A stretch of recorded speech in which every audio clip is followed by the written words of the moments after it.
오늘 뭐 서두에서 원장님께서 말씀하셨고 이사장님께서 말씀하신 우리가 KMI가 처음으로 KMI 정책연구 성과 보고회를 이 세종시에서 합니다. 여러 가지 뭐 좀 미흡한 분도 있지만 첫 번이니까 그런 의미를 가져주셨으면 감사드리겠고요. 그중에서 우리가 작년에 연구한 그중에 5개 과제를 저희가 발표를 했습니다. 많은 과제가 있지만 그래도 정책적인 면에서 중요하다는 과제 5개를 선정해서 해양수산 분야 5개, 항만 해운물 분야 5개를 저희가 발표를 했습니다. 발표한 거는 우리가 연구한 내용에 대해서 정책적으로 반영이 시켜야 되고 서로 인포메이션 쉐어링 차원에서 서로 공유할 수 있는 그런 기회를 가지는 게 본 목적이 아닌가 싶습니다. 그래서 토론도 학계, 그다음에 연구계, 그다음에 공무원, 업계 이런 식으로 다양하게 저희가 토론자를 구성을 했습니다. 5분에 대해서 발표가 있었는데 거기서 꼭 어디 국한해서 한 과제에 대해서 한 연구 주제에 대해서 토론을 하셔도 좋고요.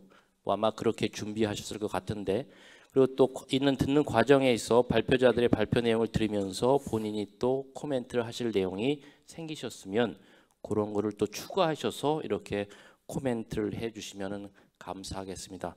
이 코멘트는 연구자들이 향후 연구하는데 또 많은 도움이 될 수 있을 것 같고요. 또 우리 정책 성과를 내는 데 있어서 향후 어떠한 방면으로 정책 성과를 낼 건데 그런 성과 내는 방향에 있어서 연구자들이 방향을 정립하는데 많은 도움이 되지 않을까 그렇게 생각합니다.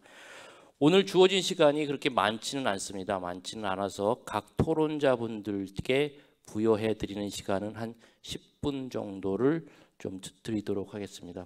짧게 하시면 또 뒤에 분들이 더 남은 시간을 또 활용할 수 있을 것 같고요. 순서는 그 순서지 저희 프로그램에 나와 있는 순서대로 가나다 순으로 이렇게 토론을 해 주시면 되겠습니다. 그리고 토론한 이후에 발표자한테 약간의 질문이 있으시면 또 질문을 해 주시면 되겠고 다 하신 이후에 플로어에서 질문이 있으면 한두 분의 질문을 받고 답하는 순서를 가지면서 마무리를 하도록 하겠습니다.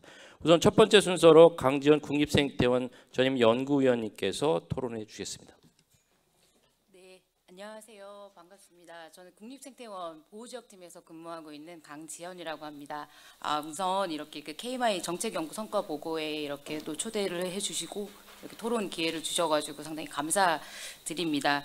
사실 이제 제가 국립생태원에서 하는 업무는 해안사고와 관련되어 있는 연안에 이제 있는 하나의 생태계로서 해안사고 관련되어 있는 지역을 보호지역으로 보호를 하는 그런 업무들을 하고 있습니다.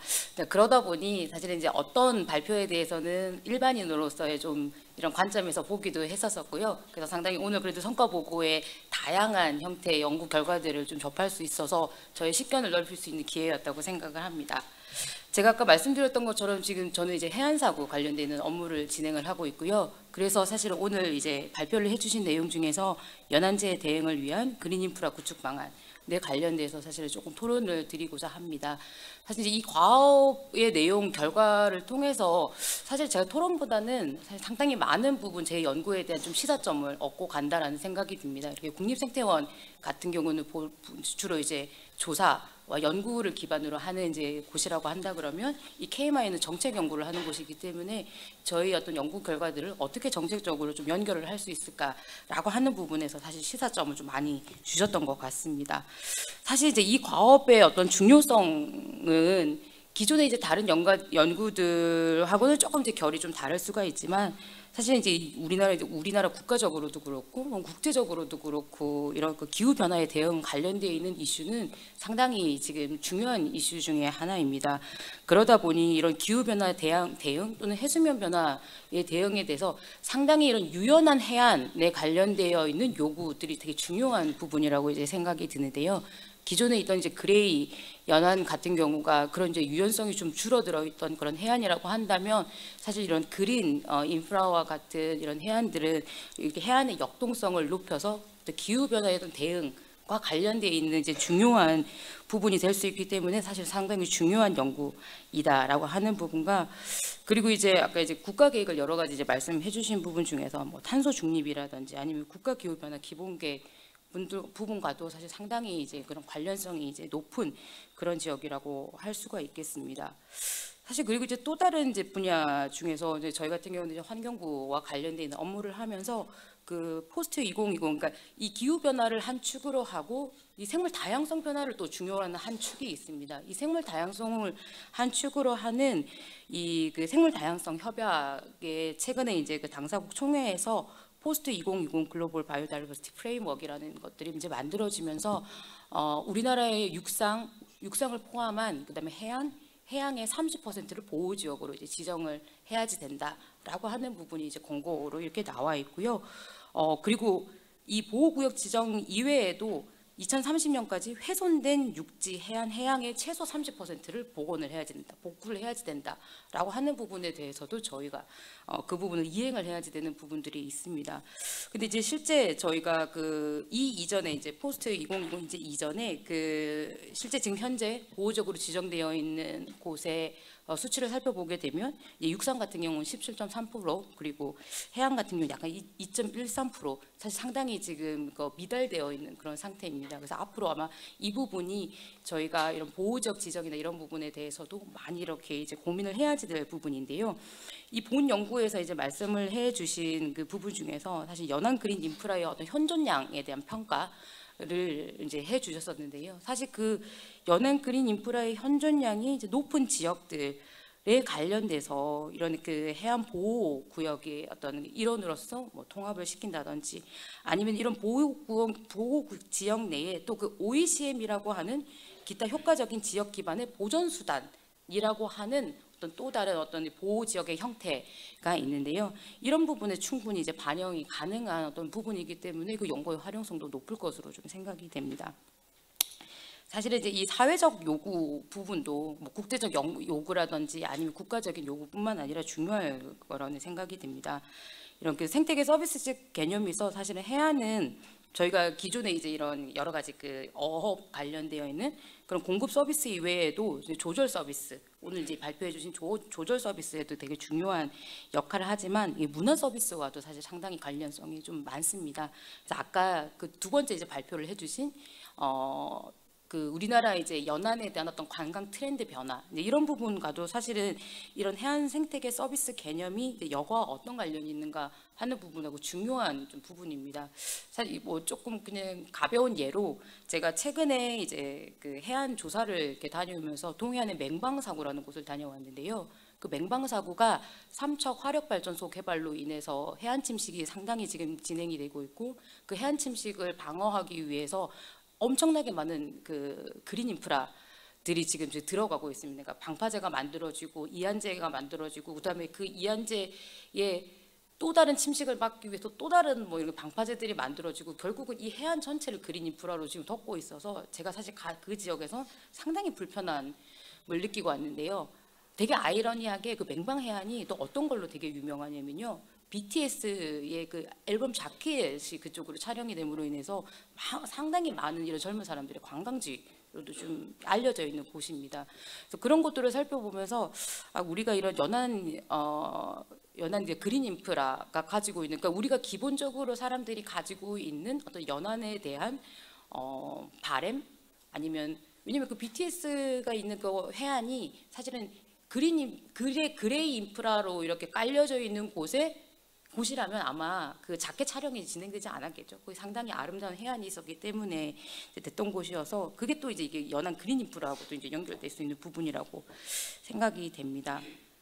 이제 연구의 사실 이제 활용적인 부분하고 이 연구가 어떻게 이제 확장이 되면 좋을까라는 부분에서 좀 제가 고민을 해보면서 이런 그 해안 복원에 있어서 상당히 이제 여러 가지 과제들이 있는데요. 이 해안 복원이 왜 우리가 흔히 생각하는 어떤 연안 그 그린 인프라라든지 아니면 자연해법에 기반한 그런 방법들이 잘 적용되지 못하는가라고 하는 부분에 고민을 해볼 때 사실은 이제 우리가 어떤 과학적인 사실 또는 정보의 불확실성에서 오는 뭔가 이렇게 복원이 되지 못하는 방법이 하나가 있고 또 다른 문제 중에 하나는 그 지역에 살고 있는 여러 그 이해관계자들 간의 어떤 상충적인 그런 그 입장 인한 그 모호성 때문에 사실은 이런 해안의 복원이 우리가 생각하는 어떤 그 자연 해법 기반의 이런 복원들이 잘 진행되지 못하는 그런 경향들이 있는데요. 사실 이제 본 연구 같은 경우는 이런 그 연안 그린 인프라에 대한 불확실성을 감소시켜 주었다라는 점에서 저는 상당히 의의가 있는 연구라고 생각이 됩니다. 특히 이 연구에서 사실 중요한 점은 이게 모든 해안의 연안 그린 인프라를 활용을 한다는 게 아니라 종합적으로 파악을 하여서 연안 그린 인프라를 더 적극적으로 활용할 수 있는 지역을 우리가 찾고 그 지역에는 우리가 그 기존에 있었던 방법 이외에 또 다른 방법을 찾아보자. 그러니까 어떤 해안 복원의 조금 다양성을 높여보자라고 하는 측면에서 사실은 저는 상당히 의의가 높다라는 생각이 들고요. 그래서 이제 조금 제가 이제 이 연구를 통해서 앞으로 조금 더 나아갔으면 하는 방향은 아까 이제 현존량과 취약성을 기준으로 해서 이 해안을 이제 유형을 좀 나눠주셨는데요. 이 각각의 유형들이 제도라든지 지금 현재의 제도라든지 아니면 현재의 어떤 법들과 어떻게 연결을 지을 수 있을까라고 하는 부분을 사실 저는 조금 더 구체적으로 이렇게 좀 제시를 향후 해주면 참 좋겠다라는 생각이 들었습니다. 그리고 이제 1번과 3번도 유형이 있었습니다. 아까 이제 그 발표에 보면 1번과 3번 유형 같은 경우는 사실은 이 지역은 연안 그린 인프라의 현존량은 좀 낮은 이제 곳인데 사실 제가 아까 앞서 말씀드렸던 것처럼 그 포스트 2020 그 GBF에서 나오는 그 훼손 지역에 대한 30%에 관련돼 있는 부분하고 조금 고려를 해봐서 기존에 있던 어떤 그 해안 지역이 개발된 곳을 다시 복원하는, 그러니까 훼손된 지역을 복원함으로써 복원함으로써 우리가 이제 아까 그 목표를 달성할 수 있는 방안하고도 좀 연결을 해볼 수가 있을 것 같습니다. 그래서 본 연구를 좀 확장을 한다면 이런 해안의 훼손 지역의 연안 그린 인프라 복원 가능성 연구와 같은 경우도 조금 한번 확장을 해볼 수 있지 않을까라는 생각을 해봤습니다.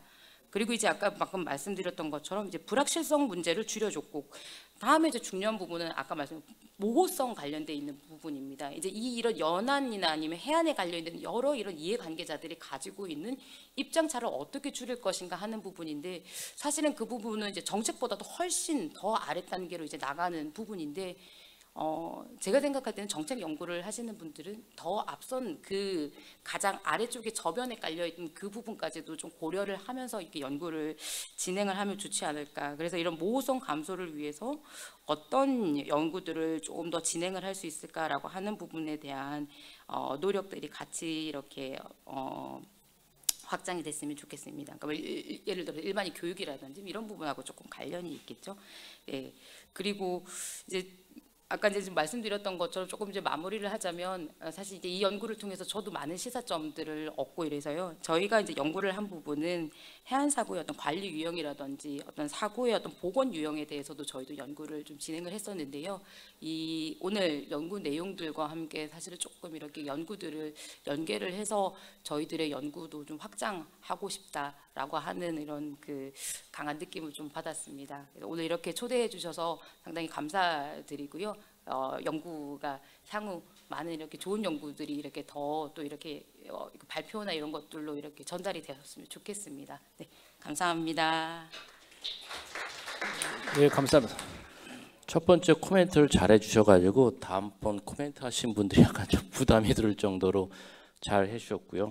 우선 중요한 거는 그 향후 연구 주제도 또 말씀해 주셨고, 지금 현재 이거를 확장하는 데 문제점, 제가 보기도 하여튼 이게 그린 인프라라는 게 정책적인 효과를 가시성을 내기에는 약간 그레이보다는 훨씬 좀 어려운 게 그린 인프라고, 솔직히 그린 인프라를 하기 위해서는 사전적인 연구가, 과학적인 연구가 충분히 이루어져야 그게 그린 인프라가 성공이 되고 복원이 되고 유지가 되는데, 아직까지 제가 보기에는 그런 해안 사고 아니고 뭐 지금 바다수도 마찬가지지만 사전적인 연구가 좀 없다. 그러니까 그린 인프라가 좀 성공되기는 좀 어려운 그런 면도 좀 있을 것 같고요. 가장 중요한 거는 아까도 말씀드렸지만 그 이해관계자의 상충성, 모호성, 그린 인프라가 아까도 말씀한 정책적으로 그 효과를 딱 보여주기는 솔직히 좀 어렵고 한순간에 또 그게 사업이 날아갈 수 있는 게 또 그린 인프라고, 그러니까 여러 가지 문제점인데, 약간 과학적인 것도 중요하지만 사회과학적인 접근이 좀 사전적으로 이루어지면 좋겠다라는 그런 말씀을 해주신 것 같습니다. 또한 가장 중요한 거는 국립생태원에서 지금 해안 사고에 대해서 연구를 하시는데, KMI하고 공동으로 그런 부분도 향후 다른 주제도 공동으로 국립생태원하고 연구를 한다면, 조사를 연구하시는 것과 조사 연구하고 정책하고 좀 연계된다면 좀 좋겠다는 그런 중요한 또 코멘트도 해주셨습니다. 하여튼 감사드립니다. 두 번째 순서로서는 그 어민신문 남수영 부장님께 마이크를 넘기도록 하겠습니다. 네, 안녕하십니까. 어민신문의 남수영 기자입니다. 우선 지금 오늘 발표해주신 5가지 주제들은 다 이제 수상계 모두 현안들이라고 생각이 되고요. 그 중에서 저는 이제 어업인들이 관심을 가질 만한 몇 가지 과제들에 대해서 좀 질문을 드리도록 하겠습니다. 예. 먼저 그 연근의 어종별 어획 쿼터 제도 도입 방안에 대해서 뭐 이건 사실 무엇보다도 수산업계의 현안이고 가장 큰 관심사일 거라고 생각이 되는데요. 지적하신 바대로 그 현재 TAC는 사실 이제 참여 업종이 있고 미참여 업종이 있으면서 이로 인한 갈등 관계가 사실 조금 많이 심화되고 있는 상황이기도 해서 이런 마찰들을 좀 해소할 수 있는 부분들이 필요한 것이 사실인데요. 이렇게 이제 전체 어종으로 대상 어종을 좀 확장을 하는 과정에서 반드시 필요한 것이 바로 어업인들에 대한 수용성이라고 생각합니다. 그 정책에 대한 수용성인데요. 이제 이를 위해서 지금 지난해 이제 수산정책 현장 발굴단처럼 어업인들의 의견을 수집할 수 있는 그 기구가 좀 상설화될 수 있는 부분들이 좀 필요할 것으로 보이고요. 이렇게 좀 사실 그 과거에 이제 규제 일변도의 정책에서는 어쩔 수 없이 이제 현장에 반발이 있을 수밖에 없었던 상황이고요. 이런 것들을 좀 완화하고 어업인들의 수용을 높이고 이런 그 연구 정책으로 좀 이어질 수 있기 위해서는 아무래도 현장의 의견을 좀 많이 들어주시는 부분들이 필요할 것 같습니다. 그리고 이 연구의 그 근간이 이제 아까 말씀하셨듯이 참여 업종과 비참여 업종 간의 이제 형평성 문제가 제기되면서 이 부분에 대해서 이제 좀 의문을 갖고 이제 출발하셨다고 말씀을 하셨는데요. 이 과정에서 연구에도 언급이 됐지만 그 낚시업에 대한 낚시 인구에 대한 그 어획량에 대한 부분들은 반드시 좀 고려가 돼야 될 것으로 보입니다. 이거는 또 한편으로는 다른 의미에서 형평성 문제가 또 논의될 수 있거든요. 어업인들한테는 이제 그 어획 쿼터를 이제 대상으로 강제를 하면서 낚시업 인구들에 대해서는 무자비하게 이렇게 무제한적으로 풀어놓는 정책이 된다면 이거는 또 다른 형평성의 문제가 야기될 수 있고 또 어업인들에 대한 반발, 정책 수용성을 떨어뜨릴 뿐만 아니라 전체적으로 그 전반적으로 봤을 때는 자원 관리에 있어서도 큰 영향을 미칠 수 있다라고 생각이 됩니다. 사실 정부에서는 여러 차례 낚시에 대한 그 면허제나 쿼터나 뭐 이런 식으로 좀 규제를 하려고 움직임이 있었던 건 사실인데요. 낚시 인구가 워낙 많아지면서 이에 대한 반발이 거세지다 보니 정부에서도 조금 그동안 정책이 주춤했던 것이 사실입니다. 이 부분을 좀 정부에서 다시 한번 의지를 갖고 좀 추진해 주셨으면 하는 바람입니다. 그리고 우리 마본부장님께서 탄소 중립하고 이제 양식 산업에 관해서 이제 말씀을 해주셨는데요. 사실 그 동안에 진짜 그 어업에서 수산업에 있어서 탄소 중립은 어선어업 쪽으로 집중이 됐던 것이 사실이고요. 발표를 하신다고 했을 때 조금 약간 의외라고 생각은 하긴 했습니다. 하지만 근데 또 한편으로 그 발표를 들으면서 조금 우려가 됐던 부분은 어쨌든 지금 어선어업에 있어서도 어업인들은 이 탄소 중립이 굉장한 이제 그 부담으로 작용을 하고 있는 것이 사실인데 이제 이 부분이 양식어업까지 탄소 중립이 적용이 돼서 정책화됐을 경우 또 하나의 이제 부담으로 작용을 할 수도 있겠구나라는 생각이 들었습니다. 사실 지금 양식업계 같은 경우는 스마트화, 이제 규모화의 측면뿐만 아니라 이제 탄소 중립에까지 같이 해야 하는 두 마리 토끼를 잡아야 되는 부담 속에 있는 것이 사실인 상황이고요. 이런 부분들에 대해서 사실 어업인들은 현장에서는 체감을 못하고 있는 것도 사실입니다. 그 탄소 중립이라고 하면 당연히 이제 어선 어업의 일이라고 생각을 하고 뭐 노후 어선의 이제 신조 친환경 어선화 뭐 이 정도로만 생각을 하고 있고 그건 굉장한 부담으로 받아들이시고 계시지만 양식어업에 있어서는 사실 아직까지 그 체감을 못하고 계시는 게 사실입니다. 그래서 이런 부분들에 대해서 그 정책, 이 양식 산업에 있어서 탄소 중립이 이루어졌을 경우, 이것이 정책화됐을 경우, 어업인들에 대한 뭐 지원책 그리고 그에 따른 프로세스 마련이 좀 우선 마련돼야 될 것 같고요. 그 과정에서 어업인들에 대한 홍보도 반드시 좀 필요할 것 같습니다. 그리고 마지막으로 이제 수입산물 관리 체계 도입 방안에 대해서 이제 말씀을 해주셨는데요. 사실 지금 이 이력제나 뭐 수입수산물 관리에 대해서 국민적인 관심이 상당히 높은 상황입니다. 이제 뭐 사실 그 시작은 후쿠시마 원전으로 관련된 부분들이기는 하지만요. 지난주에 이제 국회에서 수산물 이력제 관련한 토론회가 하나 있었는데요. 생각보다 소비자들이 이제 가치 소비나 윤리 소비에 대한 관심들이 상당히 높았어요. 또 이 자리에서 이제 지적됐던 부분들이 이제 우리나라에서 하고 있는 수산물 수입 유통 이력 제도나 이런 부분들에 대해서 뭐 정보가 취합은 되지만 정작 이제 유통업체나 소비자들 단계까지는 공개가 되지 않아서 이게 좀 미흡하다라는 인상을 받는다는 지적들이 굉장히 많이 나왔고요. 또 중요한 핵심적인 정보가 누락되거나 구체적인 정보에 대해서는 비공개인 경우가 많았다라는 지적도 나왔습니다. 또 어획 과정에서 합법성이나 적법성을 따지는 기준도 타국에 비해서는 우리나라가 너무 미흡한 거 아니냐라는 지적도 이어졌습니다. 그러니까 사실 지금 이제는 안전성 문제를 떠나서 아까 말씀하신 불법 어업과 관련한 어획 과정에서의 적법성이나 합법성도 소비자들의 가치 소비나 윤리 소비에 있어서 상당한 영향을 미치고 있다라는 부분이 최근의 트렌드이기도 하고요. 이런 부분들에 대해서 좀 수산업계나 유통업계도 이제는 현실을 좀 자각하고 받아들여야 할 때라고 생각을 합니다. 그래서 이 부분에 대해서는 좀 앞으로 후속 연구가 좀 이어져서 실제적으로 이런 부분들이 정책으로 근간이 마련이 돼서 현실에서 이제 소비자들이나 수산업, 유통업계나 좀 체감을 할 수 있는 부분까지 좀 이어졌으면 하는 바람입니다. 이상입니다. 예, 감사합니다. 수산 분야에서 잘 알고 계시기 때문에 세계 발표자 세 분에 대해서 코멘트를 다 주신 것 같습니다. 특히 어종별 어획자에 대해서는 황준성 과장님이 좀 이따 토론에 답을 해주실 그런 질문도 좀 주셨고요. 예.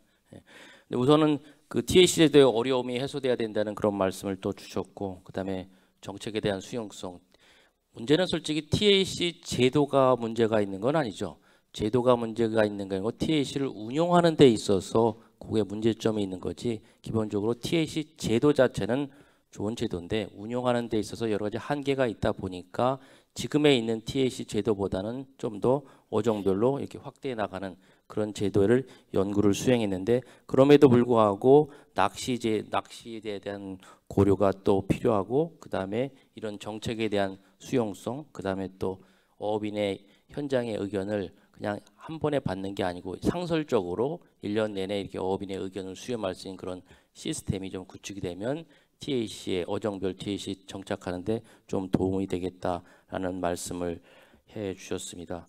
그다음에 탄소 중립에 관련돼서는 지금까지는 탄소 중립은 어선어업의 중심이었는데 KMI에서 처음으로 양식업에 대해서 발표를 하셔서 의구심을 가졌는데, 솔직히 들어보니까 어느 정도 동의하는 부분이 있으나 양식업에 있어서는 아직도 어업인들은 탄소 중립에 대해서 본인들은 전혀 상관없는 일이라고 이렇게 생각을 하고 계시다는 현장의 목소리를 전해 주셨고요. 그래서 그거에 따른 지원책이나 홍보나 이런 것이 좀 패키지로 나가야 좀 될 수 있겠다라는 말씀을 해 주셨습니다.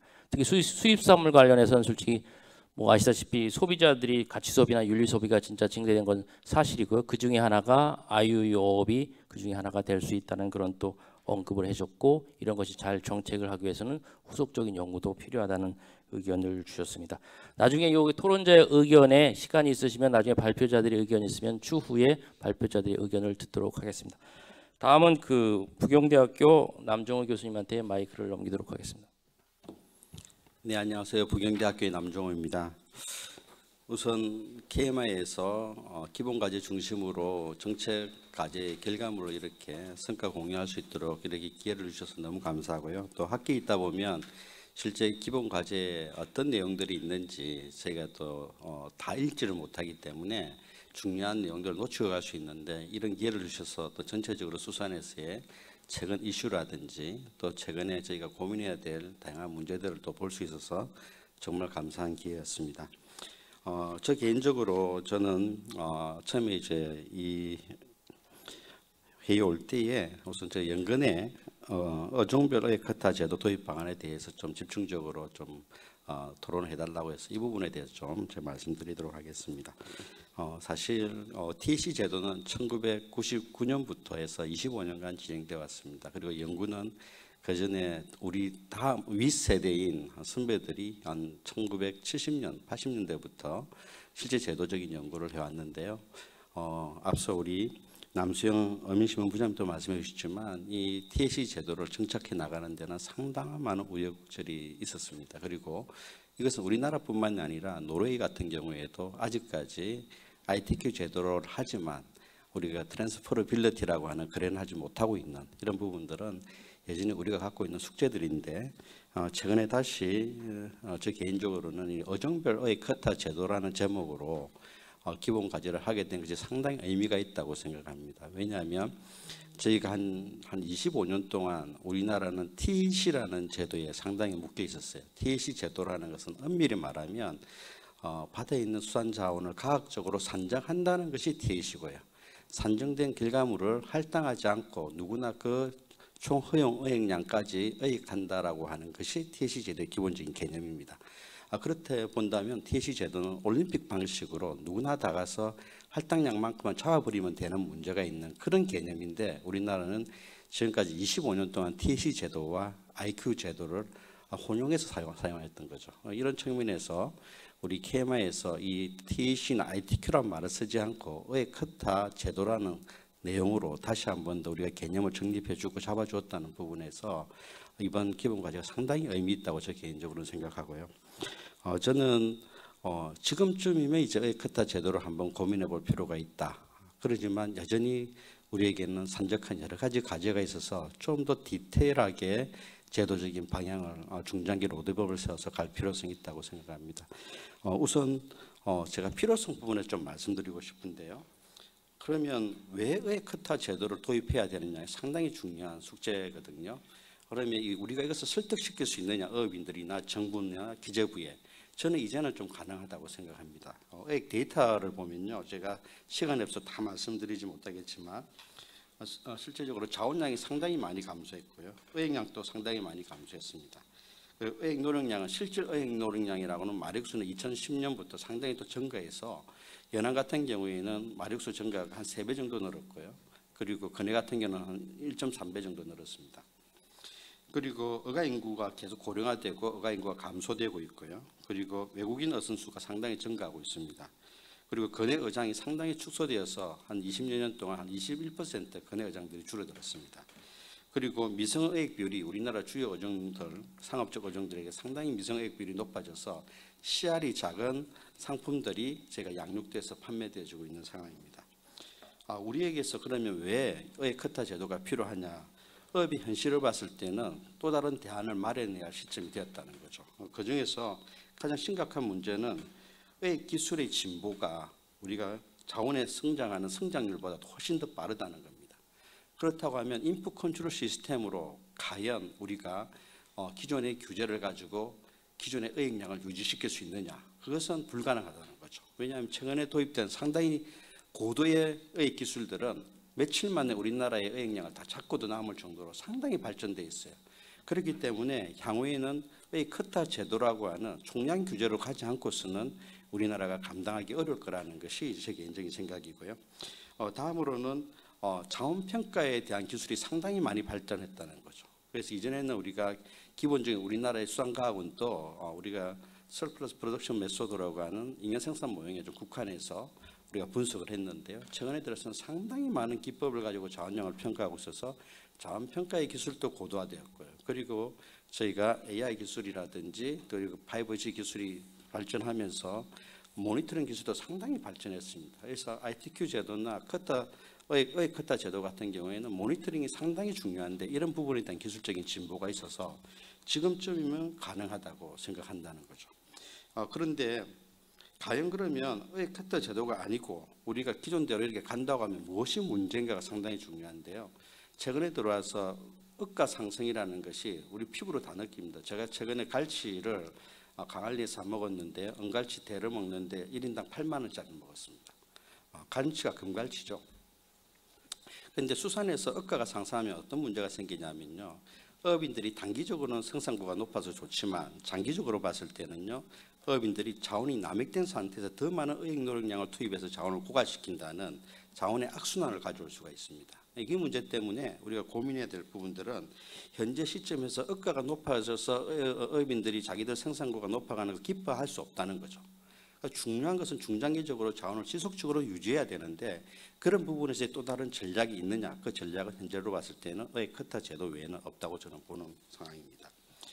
그러면 이런 대세에 대해서 옛날에 비해서 우리 국민들이나 어업인들이나 아니면은 실제 정부에서는 어떻게 생각할 수 있느냐, 훨씬 예전에 비해서는 공감대를 많이 형성하고 있다는 겁니다. 그 이유는 자원량 자체가 상당히 많이 줄고 어획량도 최근에 90만 톤 내에서 연간에 진행되고 있고요. 연하는 35만 톤을 이제 유지하고 있지만 근해 같은 경우는 60만 톤 내에서 왔다 갔다 하고 있습니다. 이것은 상당히 우리나라 산업, 특히 수산업에서의 생산 저반에 산업의 출발점인 생산 기반이 무너지는 부분이기 때문에 이 부분에 대해서는 정부도 그렇고 어민도 그렇고 소비자의 분도 억가가 올라가니까 더 비싼 가격에 소비해야 되는 문제가 생기면서 이게 대안에 대한 공감대가 형성되어져 있다고 생각하고요. 그리고 두 번째로는 이제 수산 자원에 대한 범국민적인 우려, 특히 이제 일본에서 오염수 방류라든지 이런 부분과 연동되어지면서 우리가 어떻게 수산 자원을 향후의 먹거리로서 활용할 수 있을까에 대한 고민들이 상당히 많이 생기고 있다는 거죠. 이런 측면에서 봤을 때는 이제는 좀 가능하다. 저 개인적으로는 보는데요. 그럼에도 불구하고 우리가 걸어가야 할 길은 아직까지도 너무 멉니다. 제가 25년 동안 TEC와 ITQ를 공부하면서 느꼈던 부분들은 아주 세밀한 장기적인 로드맵 안에서 하나하나 준비하지 않으면 아까 말씀드린 것처럼 어업인들의 반발에 묶여서 한 걸음도 또다시 못 나갈 수 있는 문제가 있다는 거죠. 우선 제가 볼 때 긍정적인 부분을 좀 말씀드리면요. 초기 할당에 대해서 어업인들이 이미 경험이 있습니다. TEC를 하면서요. 그리고 TEC 설정에 대해서 기존에 하고 있는 업종과 어종에 관련된 어업인들은 거기에 대해서 어느 정도 수용을 하고 있는 자세입니다. 그리고 모니터링에 대해서 우리가 옵저버도 있고요. 양육 시스템을 통해서 실제 모니터링에 대한 경험도 있습니다. 그리고 어획 커터에 대해서 개별적으로 자기가 받은 어획을 어획하는 이런 경험도 있어요. 그리고 실제 선상 모니터링 옵저버를 통해서 하고 있는 경험도 있고요.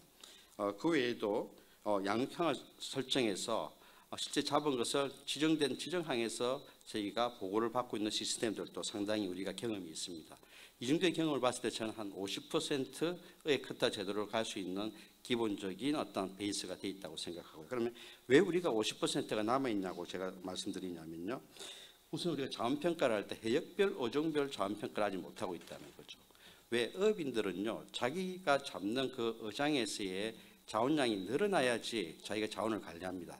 총량 규제에서는요. 그러려고 하면 전국 베이스의 자원량 평가가 의미 있는 것이 아니고 오늘 우리 발표해 주셨던 심성영 박사님께서 말씀해 주신 것처럼 해역별 자원 관리가 돼야지만이 어업인들이 자기 자원이 증가해야지 자원을 보존하려고 하고 나중에 할당을 더 받아서 더 좋은 가격에 팔려고 하는 동기가 부여되기 때문에 해역별 어장 관리를 할 수 있도록 그 시스템을 만들어줘야 된다는 게 상당히 중요한 부분이고요.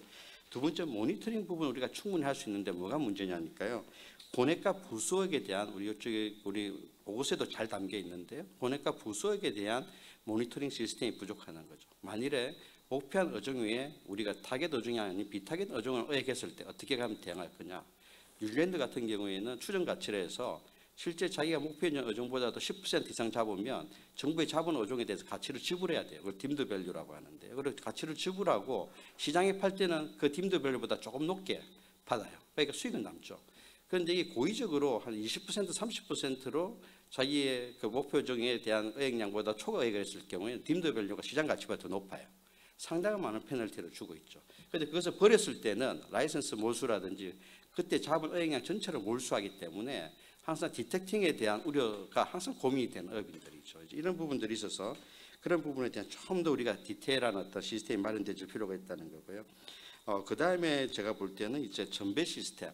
우리 기존적으로 우리가 전배를 어느 정도 경험은 있습니다. 그러나 이것을 돈을 주고 전배해 본 적은 없어요. 무상 전배만 했었죠.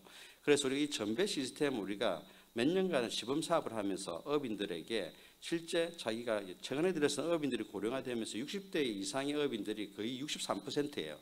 그래서 부부 중에 한 분이 암 걸린 분들도 있고 해서 그래서 자기가 의권이 있고 그런데 바다에 못 나가는 분들이 너무 많습니다. 그러면 실제적으로 이 의획량을 다른 사람한테 무상으로 전배할 수밖에 없는 거죠. 커터를요. 이런 것들을 저희가 시스템 안에서 넣어서 시범 사업을 하면서 ITQ에서 T를 어떻게 도입할 건가에 대한 고민들이 상당히 많이 필요하다고 생각됩니다. 그 외에도 정보 데이터 정보 수집이라든지 아니면 보고 시스템이 상당히 중요한데요. 특히 저희가 바다 낚시에 대한 어획량 보고도 중요하고요. 그 외에도 우리가 미성어에 대한 어획량 보고도 정말 중요합니다. 아직까지 저희가 상업적 어종을 중심으로 TAC를 하고 있지만 외국 같은 경우에는 식용이 아닌 비식용 어종에 대한 자원량 평가를 아주 신중하게 하고 있습니다. 특히 뉴질랜드 같은 경우에는요. 바다에서 잡은 TAC 어종 중에서 그중에 식용의 어종이 몇 %인가가 아주 중요해요. 왜냐하면 바다에서 잡은 어종 중에 TAC 어종이 높다는 말은 뭐냐면 적어도 우리가 알고 있는 정보를 가지고 자원량을 알고 있는 그 자원에 대해서 많이 이용하는 것이 좋다는 거예요. 우리가 모르는 미성어라든지 아니면 그 TAC 어종이 아닌 다른 어종 같은 경우 우리가 자원의 정보가 없어서 자원을 평가하지 못하는 어종들이 많은데 그 어종을 많이 잡아버릴 경우에는 또 다른 불확실성이 생기기 때문에 실제 뉴질랜드에서 잡은 어종 중에 거의 83% 정도가 식용으로 먹을 수 있는 어종이 중심돼요. 그래서 엄청 강조하고 있어요. 우리가 TAC하는 어종 중에서 식용 어종이 아주 많다는 거. 그래서 식용이 많다는 말은 자원평가가 되고 제대로 아는 자원만 우리가 잡아먹고 있다는 것을 증명하는 거죠. 이런 것들이 상당히 중요한 문제로 대두되고 있는 부분들이 있습니다. 그리고 제가 이제 뒷부분에 조금 더 강조하고 싶은 것은 해외 사례인데요. 해외 사례 중에서 중요한 부분들이 있습니다. 최근에 들어서 미국 같은 경우는요, 자원평가를 하는데 자원평가에 대한 기술 보고서에 자원평가의 분석 이론과 분석 방법과 분석 결과에 대한 책임성을 엄청 강조하고 있습니다. 그냥 우리가 어떤 방법론을 써서 자원을 평가했다고 그 평가에 대해서 그냥 받아들이지 않습니다. 왜냐하면 총량 규제가 되고 우리가 양도성 개별 할당량 제도가 되면서 어떤 문제가 야기됐냐니까요. 실제 그 총량이 업인들에게 실질적인 소득의 기본이 되는 거예요. 그게 잠재적인 자기의 자산이죠. 자원량이. 그렇기 때문에 자원량을 잘못 평가할 경우에는 평가한 자에 대해서 상당히 많은 불이익을 줘야 된다는 거예요. 그래서 미국 같은 경우에는 우선은 평가하는 연구자도 그렇고 평가를 감사하는 자도 그렇고 그것을 마지막으로 심의하는 자에게 전부 다 책임성을 다 부여하고 있습니다. 그래서 이 총량 규제를 갈 때 아주 중요한 부분들이 자원을 평가하는 그 시작부터 아주 저희가 디테일하게 분석해야 되고요. 그에 다음으로 중요한 부분들은 과학적인 불확실성도 있지만 사회과학적인 판단의 불확실성도 있습니다. 그래서 미국은 사실 ACT를 사용합니다. ACT라는 것은 Annual Catch 타겟이라는 건데 그 전에 실제 자연과학적으로 우리가 평가하는 MSY는요 OFL입니다. OFL은 Overfishing Limit입니다. 이 OFL을 잡아두고도 자연과학적인 불확실성 때문에 어떻게 하냐면 ABC를 측정해요. ABC는 Acceptable Biological Catch인데요. 그걸 잡아두고 이제 사회과학 영역으로 보냅니다. 사회과학 영역에 보내면 사회과학 영역에서는 우리가 알고 있는 ACL이라고 해서 Annual Catch Limit을 정합니다. 정해두고도 사회과학적인 판단에서의 불확실성도 있기 때문에 더 보존적 가치에서 ACT라고 하는 자원평가를 하고 그게 TAC를 설정하고 있습니다. 그러나 우리나라는 지금 어떠냐면 소진율이 너무 낮아요. 소진율이 낮다는 말은 뭐를 의미하냐니까 자원과학적인 평가를 100으로 해뒀는데 실제 잡는 양은 50%도 안 된다는 거예요. 그럼 무엇이 문제인가? 자원은 점점 많은데 업인들이 적게 잡았느냐? 아니면 자원평가가 잘못돼서 업인들은 마냥 잡으러 나갔는데 실제 소진율이 50%밖에 안 된 거냐? 제가 볼 때는 구조가 더 가깝습니다. 그러면 자원평가가 잘못됐다는 거죠. 그런 측면에서 봤을 때 중요한 부분들은 실제 얼마나 우리가 조심스럽게 자원평가를 해서 보수적으로 적어서 해야 되는지가 상당히 중요한 부분입니다. 이것을 위해서 미국은 FSSI라고 하는 PC Stock Sustainability Index라고 하는데 어족 자원 지수 지표인데요. 지속성 지표인데 계량적으로 해서 데이터, 바다에 잡는 어종에 대한 모든 계량적인 정보 데이터를 다 계산합니다. 어획량만 있느냐, 의획 노력량이 있느냐, 아니면은 연령이 있느냐, 그리고 체장이 있느냐 이런 것들 계산해 갖고요. 정보 점수를 다 부여해 갖고 정보 점수가 높으면 높을수록 지속성이 유지되고 있다는 거예요. 왜냐하면 사람이 컨트롤할 수 있기 위해서는 자원의 정보가 많으면 많을수록 유리하기 때문에. 그래서 우리 어족 자원 지속성 지수를 사용하고 있습니다. 시간이 너무 가서 제가 좀 줄이고요. 그래서 마지막으로 제가 좀 한마디만 좀 하고 싶습니다. 우리나라는 가능성이 이제 생겼습니다. 그러나 하나하나에 나갈 때 해외적인 사례를 엄청나게 제가 좀 많이 참조해야 되겠고요. 어종 베이스의 정보력이 상당히 중요한데 어종 베이스의 정보력이 아직까지 우리가 많이 부족해서 그런 부분에 대해서 좀 더 장기적으로 저희가 검토하면서 해역별로 TAC 제도, 특히 의커타 제도로 이뤄 나간다고 하면 훨씬 좋을 것 같고 이번에 기회가 돼서 우리나라에서 의관리 제도를 TAC 제도라고 하기보다는 의커타 제도라고 하는 뉴질랜드에서는 커타 매니지먼트 시스템이라고 하는데 의칼당량 제도라고 하는데 우리도 의커타 제도라는 표현이 좀 더 현실화되었으면 좋겠다는 생각이 이상입니다. 예, 감사합니다. 길게 하셔서 좀 요약하기는 어렵지만 몇 가지를 정리해보면 이런 것 같습니다. 어웨이 쿼터 제도의 도입 타당성은 다 인정을 한다. 지금 인정을 하고 어웨이 쿼터 도입에 대해서 그거는 타당성이 매우 높다. 기술적인 발전도 이뤘고 자원평가 기술도 있고 그다음 가장 중요한 거는 어업인들이 공감대를 형성하는 시기가 됐다. 자원량이 줄기 때문에 어업인들도 자원관리의 필요성은 과거에 비해서 많은 요구가 있기 때문에 도입이 타당하다는 그런 말씀을 하셨고요. 또 이것을 하기 위해서 준비할 것도 있고 뭐 우리가 미흡한 것도 있는데 현재로 봤을 때 그냥 50% 정도 우리가 도입하기 위해서 50% 정도는 준비된 것 같은데 향후 50%는 뭐 해역별 어종 관리, 그다음에 혼액과 부수어액의 문제, 그다음에 전배 시스템, 뭐 리포팅 우리가 알고 있는 그런 문제가 해결돼야 이것이 성공할 수 있겠다라는 말씀을 또 해줬고 그 중에 중요한 게 미국의 사례를 또 몇 가지 사례를 들어서 말씀해 주셨습니다. 그런데 이렇게 보면 뭐 다 이렇게 조목조목 말씀을 해줬지만 실제적으로 이 단점 부분에 있어서 우리가 해역별 어종 관리를 하기 위해서는 솔직히 한중일의 트랜스바운더리 이동성 어종에 대한 그런 연구도 있어야 솔직히 해역별 연구가 되는 거고 그다음에 통계 같은 경우도 솔직히 우리가 비계통 출하가 또 많잖아요. 이 비계통 출하를 어떻게 계통 출하로 바꾸느냐 이것도 솔직히 이 어획 쿼타제의 문제고 그러니까 어종별 어획 쿼타 제도의 쿼타 제도 문제뿐만 아니고 이 제도가 성공하기 위해서는 뭐 비계통 출하 아까도 말씀한 비계통 출하 문제 그다음에 한중일의 트랜스바운더리 문제 이런 여러 가지 문제점들이 해결이 돼야 완벽하게 어획 쿼터제가 이렇게 성공할 수 있다라고 말씀을 해 주신 것 같습니다. 근데 저는 그거에 추가적으로 하나만 개인적으로 말씀드리면 이게 완전한 제도를 도입하기 위해서는 그만한 예산이 필요한 거거든요. 근데 자원관리라는 것은 솔직히 그렇게 정확하게 자원관리를 하기 위해서 수많은 예산을 들여야 되느냐. 왜냐하면 바다라는 게 약간만 변화가 있으면 기존에 있는 과학적인 결과가 약간 변경될 수 있는 거니까 적절하게 예산 하에서 이런 것이 이루어져야 한다는 것도 연구자들이 좀 생각을 할 필요가 있을 것 같아요. 우리가 무한한 예산을 가지고 자원관리를 하는 게 아니기 때문에 한정된 예산으로서 할 수 있는 것이 무엇이냐 그것 또한 고민해 볼 필요가 있고요. 또 한 가지 우리가 고민할 게 우리 자원관리를 보면 지금 어떻게 보면 예전에는 어장이 가장 중심이었었고 그 다음에 어장이 풍부하니까 어선을 우리 정책에서 많이 늘렸고 그래서 어선을 많이 늘렸죠. 지금은 이제 결정적인 요인이 인력이 부족해서 이제 조업으로 안 나가는 문제가 있다 보니까 이런 어획 쿼타 제도도 인력하고도 어떻게 좀 연관성은 있어야 되냐. 소진율이 낮다는 거는 기본적으로 자원평가가 약간 미흡한 부분도 있지만 기본적으로 어업인들이 어획할 수 있는 유인책이 기본적인 돈인데 이게 나가서 얻는 기대 이익이 기대 수익이 기존에 안 나가서 하는 그거보다 기대 수익이 작다 보니까 어획 활동을 좀 안 하는 게 아니냐. 그리고 또 나가려니까 인원도 솔직히 없고 그래서 여러 가지 요소들이 복합적으로 이 문제를 바라봐야 아까 남 교수님 얘기하신 어종별 어획 쿼터 제도가 제대로 되지 않을까 저는 개인적으로 또 그런 코멘트를 들어봅니다. 왜냐하면 뭐 남 교수님하고 저하고 같이 미국에서 같이 자원 관리를 하다 보니까 제가 추가적으로 제가 아는 분야라 코멘트를 몇 개 더 드렸습니다. 하여튼 감사드립니다. 다음으로는 그 공장 대표이신 박명호 대표님께서 해주시겠는데 하시기 전에 공장에 대해서 간단히 설명을 해주시고 좀 이렇게 뭐 코멘트를 해주시면 감사하겠습니다.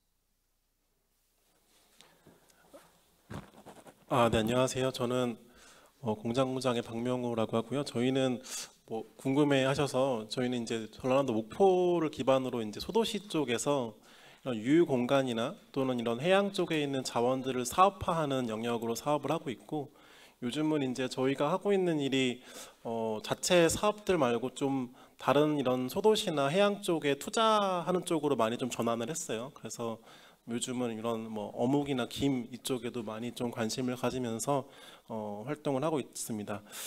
저는 이제 이거 해양 관광에 대해서 먼저 처음에 이제 얘기해 주셨는데, 제가 이제 그린 인프라랑 이렇게 두 개의 주제에 대해서 생각하고 있거나 또는 제가 관심이 많은 분야여 가지고 좀 정리를 해봤습니다.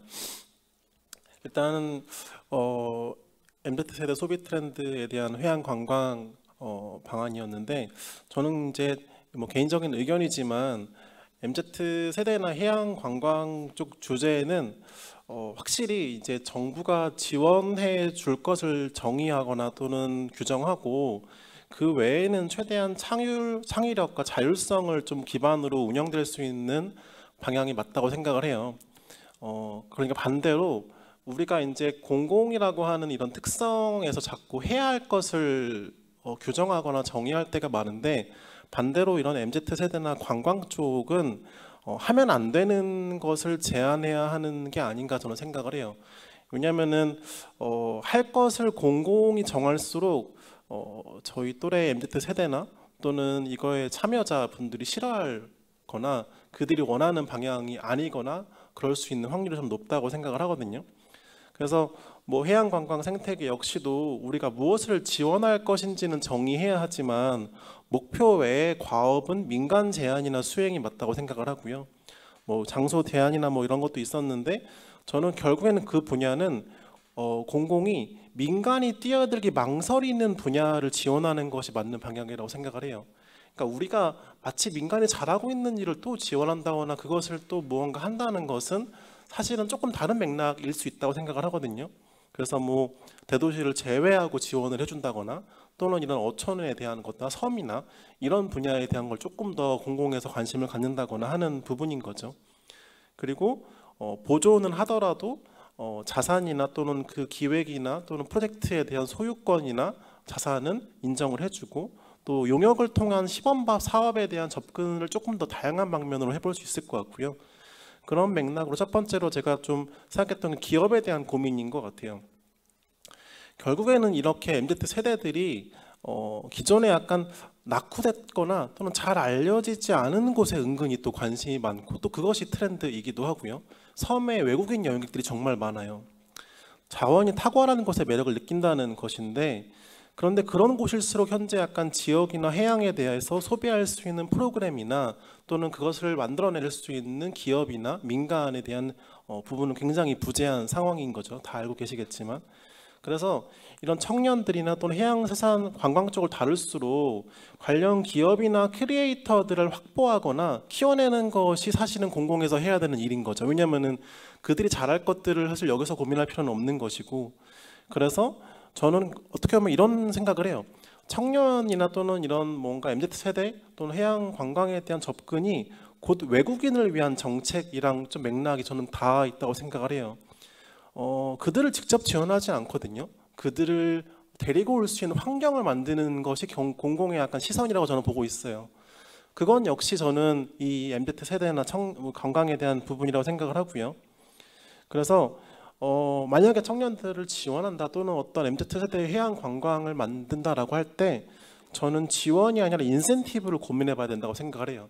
그들이 이것에 흥미를 느끼고 조금 더 자기가 좋아하는 일을 잘할 수 있게 해줘야 되지, 그들이 이것을 하는 방향을 제안한다거나 그들이 하고자 하는 것들을 우리가 정의할 필요는 없는 것이고, 특히 이런 아까 말씀드렸던 섬이나 어촌마을 같은 거에 대해서도 이런 기업이나 민간들이 거기에 활동할 수 있는 것에 대한 인센티브가 확실하지 않은 이상은 그들이 거기에 그걸 뛰어들 필요가 없죠. 저도 약간 해양이나 소도시에서 하지만 섬 관광 쪽이 열어도 수요가 진짜 적거든요. 근데 만족도는 되게 높아요.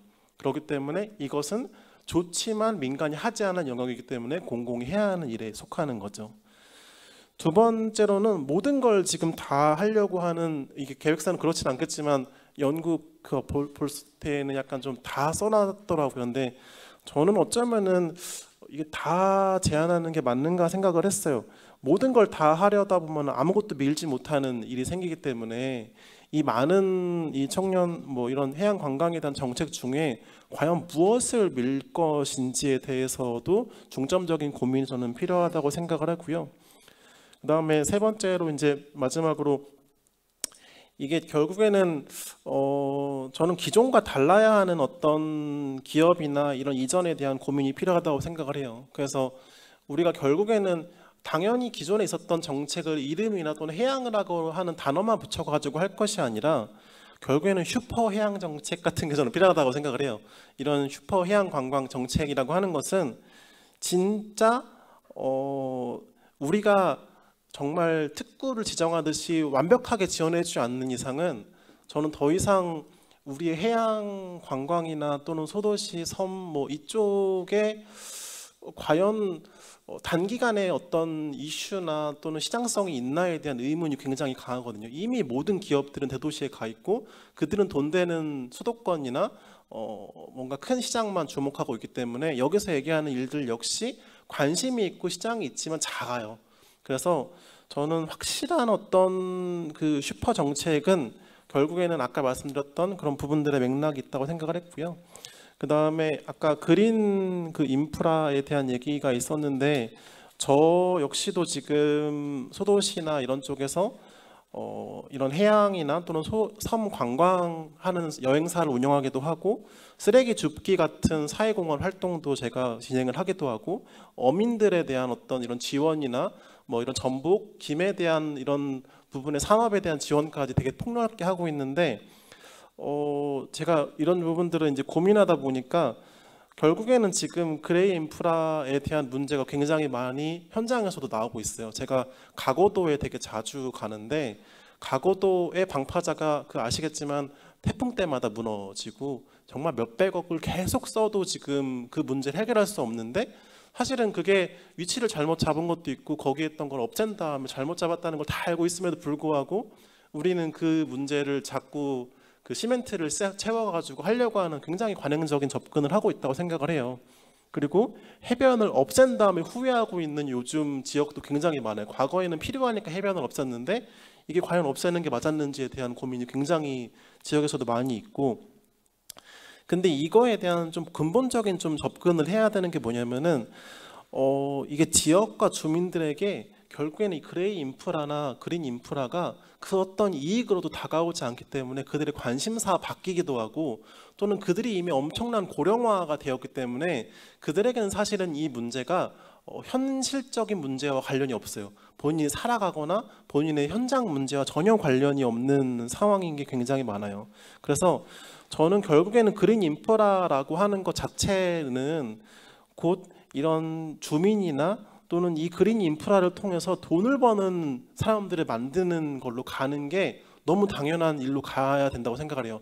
아무리 정책을 깔고 여기에 좋은 메시지를 넣는다고 하더라도 사실은 그 어른들에게 제가 가서 최근에도 비슷한 일로 한번 얘기를 했지만 전혀 관심이 없어요. 돈이 안 되기 때문에. 근데 이 부분에서 제가 굉장히 최근에 좀 관심이 있었던 게 신안군에 이제 햇빛연금이라고 있어요. 혹시 아시는 분도 있을 텐데 그게 뭐냐면은 그 태양광 발전을 하면은 거기에 있는 어떤 발전 이익을 주민들에게 나눠주는 정책이에요. 이제 군수가 시행을 했는데 저는 근데 그때 그런 생각을 했어요. 아, 이게 결국에는 이 갯벌이나 또는 해안이나 어떤 일로 인해서 주민들이 돈을 번다라고 하는 모델을 누군가가 제안을 하고 그것이 정책적으로 만들어졌을 때 과연 누가 이것을 말릴 것인 거고 그리고 이것은 저희가 이 약간 무슨 그 케이블카가 한번 생긴 다음에 정책적으로 반응 좋으니까 다 퍼져나가는 것처럼 이 한국 사회 특성상 굉장히 빠르게 그린 인프라를 공급할 수 있는 대안이 될 수도 있는 거라고 생각을 해요.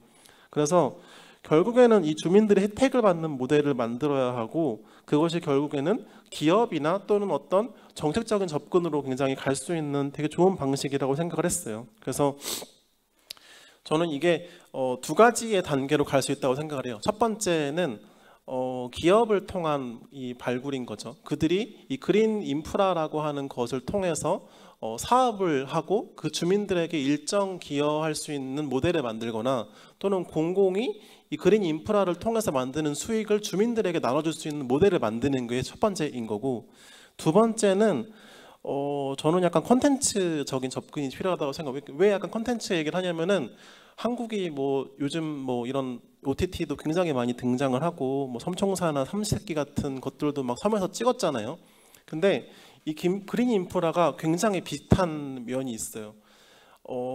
우리 약간 어느 예능에서도 갯벌이 항상 등장을 해요. 근데 그 갯벌이 등장하고 또는 그것들을 할 때 사실은 거기에다가 조금의 정책적 지원만 해주면은 그 예능이나 거기에서는 이 그린 인프라에 대한 언급과 또는 메시지와 또는 거기에 프로그램을 연계할 수도 있어요. 실제로도 지금 한번 그 막 해양이나 이런 풍력에 대한 얘기들을 한번 좀 다루려고 하는 콘텐츠들이 좀 저희 OTT 제안서도 받아보니까 그런 것들이 뭔가 주민들한테는 본인의 어떤 이익으로도 돌아와요. 실제로도 거기 촬영을 하면은 그 촬영비를 보통 받는데 그 촬영비를 저희가 실제로도 저희 마을에서 촬영을 하면은 마을 주민들한테 수익을 나눠드리거든요.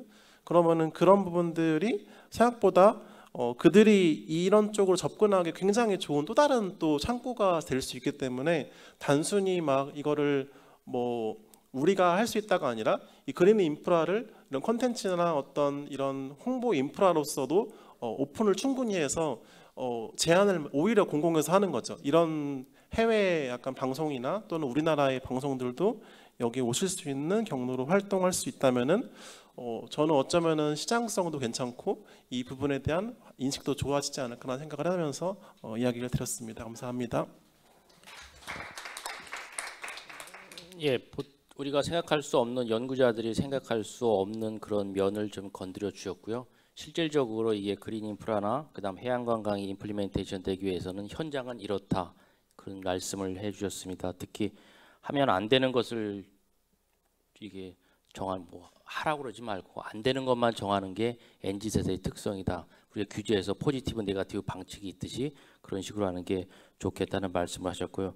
우선 또 그린 인프라에서 우리 연구자가 생각지 못했던 실제적으로 임플리멘테이션 하기 위해서는 약간 비즈니스 개념이 들어가야 그린 인프라가 확장이 될 것이다. 소득으로 좀 연결돼야지 그런 또 예를 또 말씀해 주셨습니다. 아마 그 연구하시는데 또 한번 생각을 바꾸는데 많은 도움이 되는 그런 코멘트가 아니었나 생각을 합니다. 마지막으로 저희가 주어진 시간이 뭐 마지막 하시는 분은 좋은 것도 있습니다. 시간이 없다고 그래서 뭐 하실 말씀 좀 줄여주는 것도 있고 하실 말씀을 다 앞에서 했으니까 동의합니다. 뭐 이렇게 말씀하시는 것도 있을 텐데 과장님한테 해양수산부 수산정책 황준성 과장님께 마이크를 넘기도록 하겠습니다. 약 한 7분 정도 그렇게 시간을 드리도록 하겠습니다. 예, 감사합니다. 수산정책 과장입니다. 제가 뭐 다 아는 내용들은 아니라서 제가 생각하는 분야별로 이제 조금씩만 터치내 보겠습니다. 그린 인프라라든가 그레이 인프라 같은 경우에 이게 이분법 쪽으로 보는 건 사실은 맞느냐? 이거는 좀 고민을 해야 될 것 같고요. 기본적으로 해안에는 사실 이제 아까 앞에서 발표하신 분들도 이게 수익적 모델에 대해서 얘기를 하시는데 해안은 사실 보전과 개발이 계속 이제 상충해가 싸우고 있고 이용권자들도 똑같습니다. 똑같기 때문에 이 부분은 어디에 비중을 두느냐의 문제인데 저희들도 최근에는 보호구역 지정도 확대를 하고 뭐 공유수면법 개정하거나 연안관리법을 개정해가지고 완충지대를 두는 방법 이런 것들 다양한 연구를 지금 하고 있고 법제도적으로 그런 걸 마련하려고 하고 있고요. 다만 이제 이게 저희들이 어떤 사업을 추진할 때 있어서 연안정비 사업이나 갯벌 복원 사업이나 저희들이 바다 식생, 바다숲 조성 사업이나 이런 것들을 다양하게 이제 각 파트별로 추진하고 있는데 이런 것들이 연계해서 추진하는 방법은 사실 종합적으로 검토를 좀 못 해본 것 같아요. 우리가 도로 개발할 때 보면 사실 도로에 통신망 깐다고 한번 절단했다가 다시 피복하고 그다음에 상하수도 한다고 다시 하고 이렇게 하는데 앞으로는 이게 저희들이 이런 사업을 추진할 때 있어서 생태적인 측면에서 종합적으로 좀 검토해서 우리 부가 추진하는 사업들을 복합적으로 시행하는 방법을 좀 하면 해양 환경 측면이나 생태계 측면에서 훨씬 더 조금 유리하지 않을까. 그런 쪽 분야는 추가적으로 연구를 좀 해주시면 좋을 것 같고요.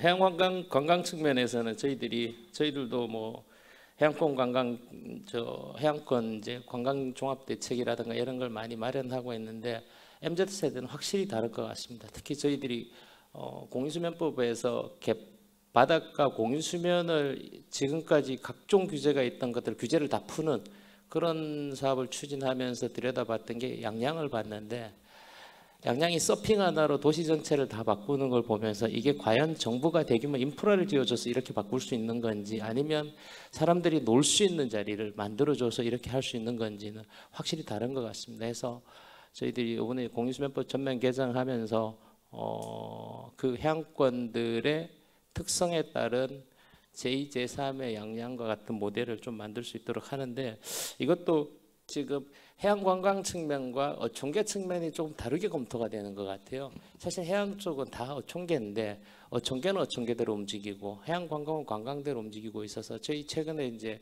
어촌계들을 해양관광 측면에서 아까 말씀하신 이런 레저 쪽이라든가 해양관광 쪽의 컨텐츠를 잘 가지고 있는 기업들하고의 활력 모델을 같이 찾는 활동을 하고 있어요. 그래서 또 새로운 모델을 좀 만들어 보려고 하고 있는데 이게 연계 추진을 좀 우리 내부에서 좀 하는 방법을 좀 찾았으면 좋겠고요.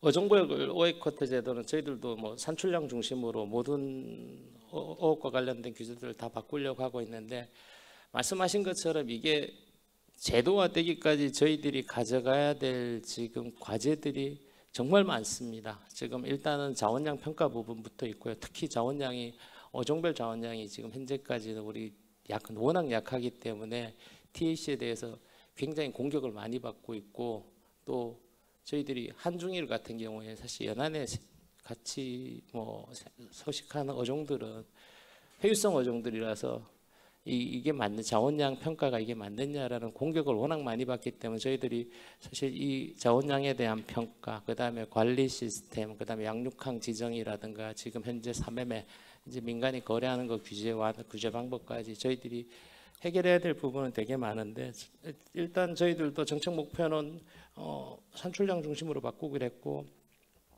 이제 이 제도화를 갖춰가기 위해서 제도는 다 바꾸려고 하는데 과연 이제 고민은 재정이 여기를 따라와 주느냐가 관건인 것 같습니다. 실제 이 제도가 실제 적용되기까지 우리가 갖춰야 될 모든 시스템과 평가 역량이라든가 이런 것들이 전제가 돼줘야 되는데 재정 지원이 과연 재정 당국에서의 재정 지원이 그만큼 우리를 따라와 줄지 그런 부분에 대한 고민이 조금 있는 것 같고요.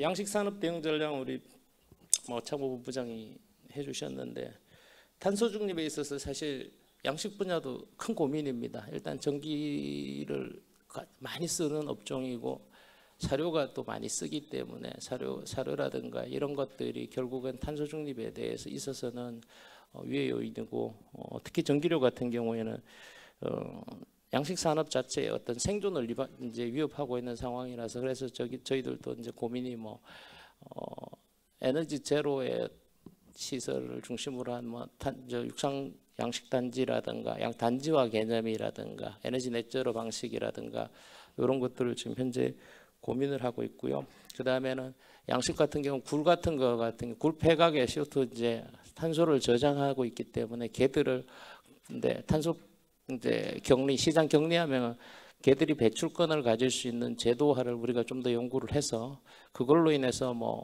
저희들이 이제 조개류라든가 그쪽에서는 오히려 양식을 통해 나온 부산물을 통해서 소득을 또 창출할 수 있는 방법 그런 것까지 또 지금 현재 고민은 하고 있고요. 수입수산물에 대해서는 예방적 관리 체계는 저희들이 오액증명제도라든가 이런 것들을 분명히 강화를 해 가야 되고 앞으로 이제 수입수산물 특히 일본의 원전 오염수 문제 때문에 저희들이 이제 관리는 더 강화를 해가는데 이제 아까 말씀하신 우리 남 기자님 말씀처럼 이제 정보의 비대칭 우리가 가지고 있는 정보를 얼마나 국민들한테 잘 전달할지 이런 부분은 또 저희들이 또 고민을 하도록 하고요.